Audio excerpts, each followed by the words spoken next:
정관에 대해서 좀 얘기하겠습니다. 그 다음 PT 준비하시죠. 이 사건은 차라리 경찰을 좀 묵혔다가 현재의 임사이동이 좀 발생한다면은 상대적으로 나을 수는 있지.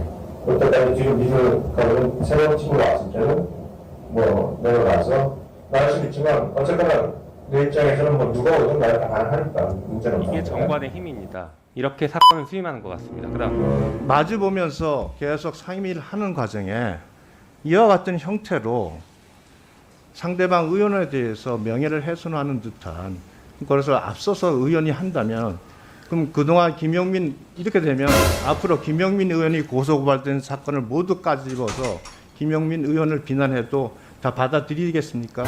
아까 유상봉 의원님 띄우신 PPT에도 제 얼굴이랑 이름이 그대로 박혀 있더라고요. 그것이 동료에 대한 예의를 먼저 안 지키신 거 아닙니까?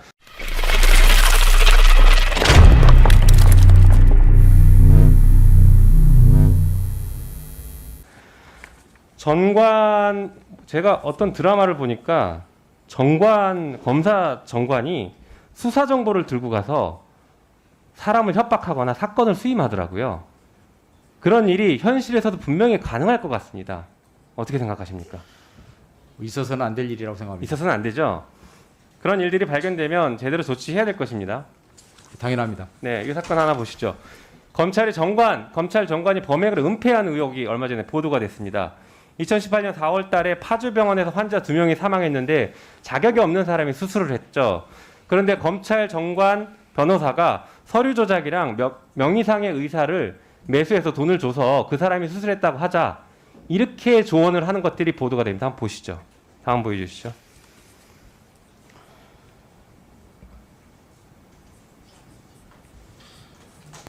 이 사건은 차라리 경찰을 좀 묵혔다가 현재의 임사이동이 좀 발생한다면은 상대적으로 나을 수는 있지. 그때까지 뒤로 미술 거는 새로운 팀으로 왔을 때는 뭐 내려가서 나을 수는 있지만 어쨌거나 내 입장에서는 뭐 누가 오든 나를 다 가능하니까 문제는 없다. 이게 정관의 힘입니다. 이렇게 사건을 수임하는 것 같습니다. 그 다음 보여주시죠.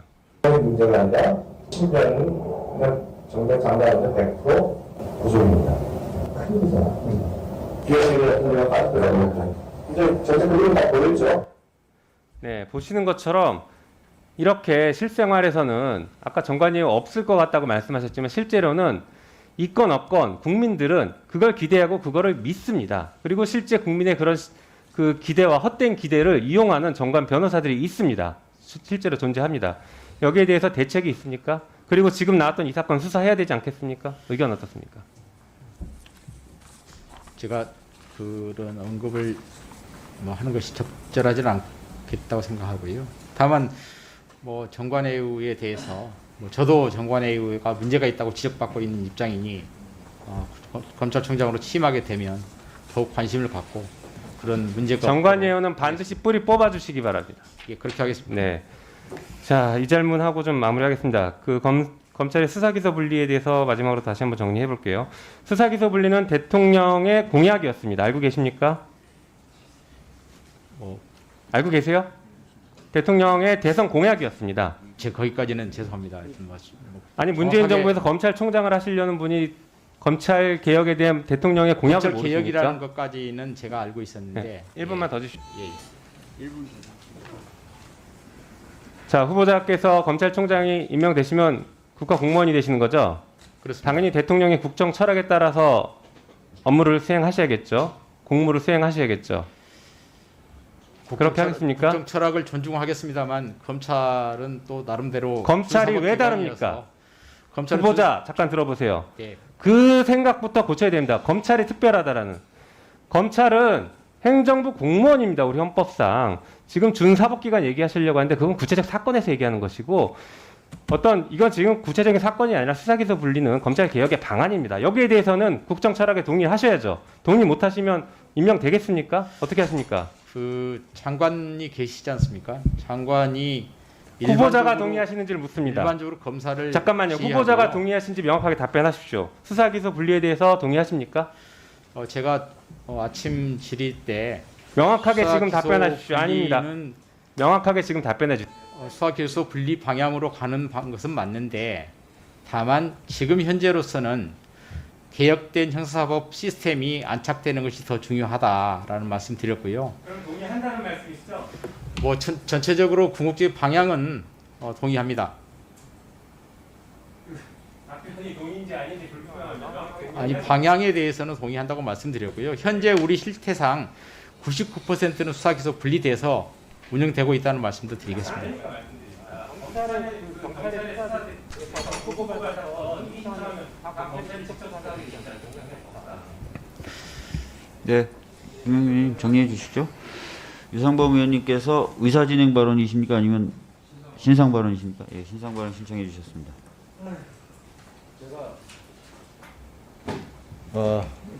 법사에 와가지고 많은 의원들이 서로 간에 고소고발되고 조사받는 일이 많이 벌어졌습니다. 그러나 이 자리에서 상대방 의원의 그런 부분에 대해서 언론에 나오거나 비난이 된 부분에 대해서 단 한 번도 언급해 본 적은 없던 것 같습니다. 그럼에도 불구하고 지난번에 김용민 의원이 저 내용에 대해서 구체적 사건에 대해서 뭐 좀 더 알아보고 얘기를 한다면은 이해가 갑니다. 단지 언론에 나온 걸 가지고 언론 보도를 이용해서 의원이 이 자리에서 마치 무슨 범죄가 있는 것처럼 일방적으로 언론의 내용을 가지고 함부로 매도를 하면서 하는 행동에 대해서 제가 거기에 대해서 별도로 대응을 안 했습니다. 근데 오늘 또다시 일이 벌어졌기 때문에 개인적으로 김영민 의원에 대해서 굉장히 유감을 표명하지 않을 수 없고 이 사안에 대해서 간단히 말씀을 드릴 수밖에 없습니다. 물론 언론에 보도된 내용 그 자체에 대해서는 저 개인적으로 국민이 보시는 눈높이에서 보면 매우 부적절하게 보일 수 있다는 점에 대해서는 깊이 유감으로 생각을 합니다. 유감으로 생각을 하고 그 점에 대해서는 전직 고위공직자로서 그와 같이 뭐 그런 부분에 대해서 상담을 해준 거에 대해서는 뭐 부적절한 지적 겸허히 받아들이겠습니다. 다만 이것은 사건을 선임하기 전에 상담을 하는 단계였고 그 이후에 그 이후에 수임한 사건도 나중에는 사임했고 경찰 수사 단계에서부터 전혀 변론 과정에 관여를 한 바 없습니다.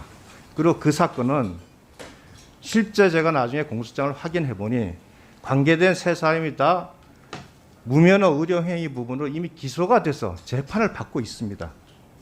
즉 사건과 관련돼서 어떤 역할도 없고 관여도 없는 부분이고 그러한 상황인데 이런 부분에 대해서 조금의 확인이라도 거쳐서 뭐 어떤 비난을 한다 그런다면 같은 의원으로서 뭐 수긍할 바도 있고 하겠지만 이게 지금 무슨 마주 보면서 계속 상임위를 하는 과정에 이와 같은 형태로 상대방 의원에 대해서 명예를 훼손하는 듯한 그래서 앞서서 의원이 한다면 그럼 그동안 김용민 이렇게 되면 앞으로 김용민 의원이 고소고발된 사건을 모두 까집어서 김용민 의원을 비난해도 다 받아들이겠습니까? 그렇게 할 수 없지 않습니까? 지켜야 될 도리가 있잖아요. 이런 식으로 의회 상임위에서 행동을 보인다면 참기 어렵다 이 말씀. 네. 그래도 저희가 지금까지 그래도 안 드릴 수가 없잖아요.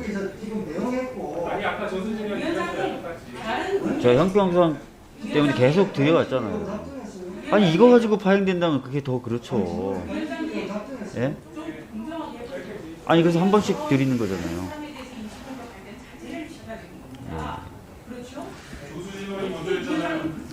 한 번 좀 드리겠습니다. 예.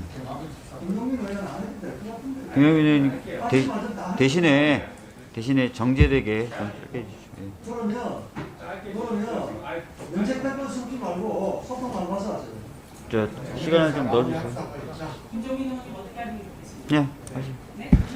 네, 지금 이 논란은요 국민의힘에서 먼저 시작했습니다.